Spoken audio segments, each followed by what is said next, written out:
Nagbabalik ang DepED Hour para sa Tele-Turuan.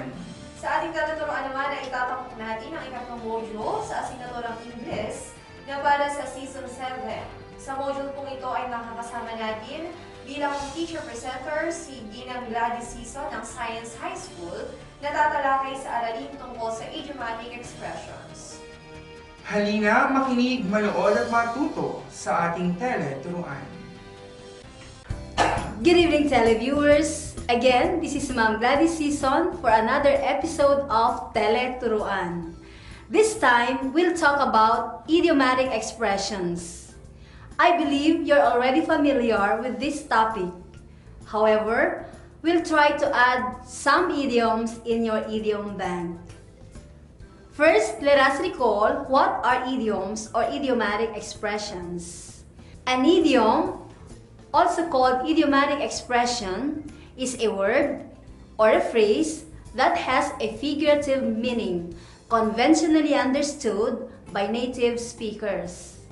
This meaning is different from the literal meaning of the idiom's individual elements. In other words, idioms don't mean exactly what the words say.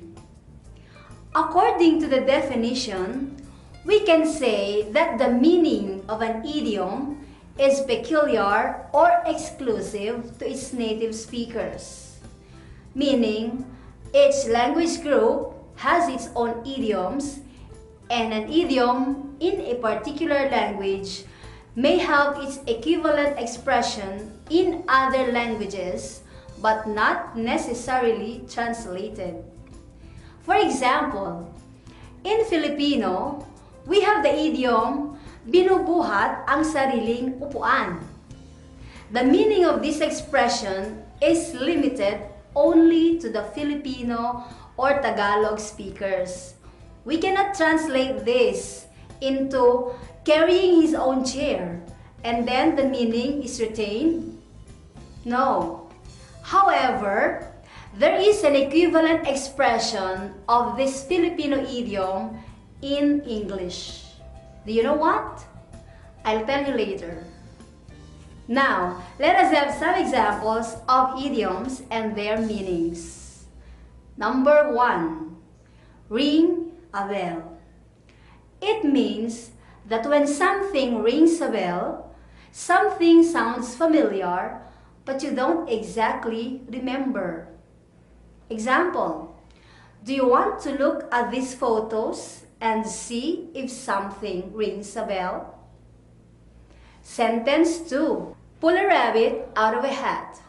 This means to do something unexpected that may have seemed impossible.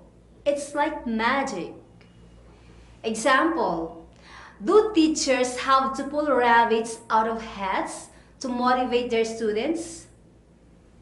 Sentence number 3. Pound the pavement. To walk the streets looking for a job. Example, my friend pounds the pavement every day, yet he can't find a job. Number 4, blow the whistle. To report an illegal or harmful activity to the authorities, including those responsible. Example, Mrs. Napoles was imprisoned because Ben-Hur blew the whistle. That's why Mr. Ben-Hur was called a whistleblower. Do you remember? Next is blow your own trumpet. This means to boast about one's talents, abilities, and achievements. Example, every time I talk to our neighbor, he always blows his own trumpet. See, this expression is the equivalent of the Filipino idiom, binubuhat ang sariling upuan. Do you agree? Now, let us work on the idioms that we have just talked about. I will give you sentences. Then try to substitute the underlined words with an appropriate idiom. Here we go. Ready? Sentence 1. The boy was so tired walking the streets searching for a job. What idiom would best substitute the underlined words? Correct. Pounding the pavement. Next, I hate people who are boastful about their accomplishments. Which idiom is best for the underlined words? Perfect. Blow their own trumpet. Sentence number 3. The employee was fired because he told the authorities the irregularities of the organization. The answer is, well said. Blew the whistle. Next, which among these names sounds familiar to you? What idiom would best substitute the sounds familiar? Right. Very good.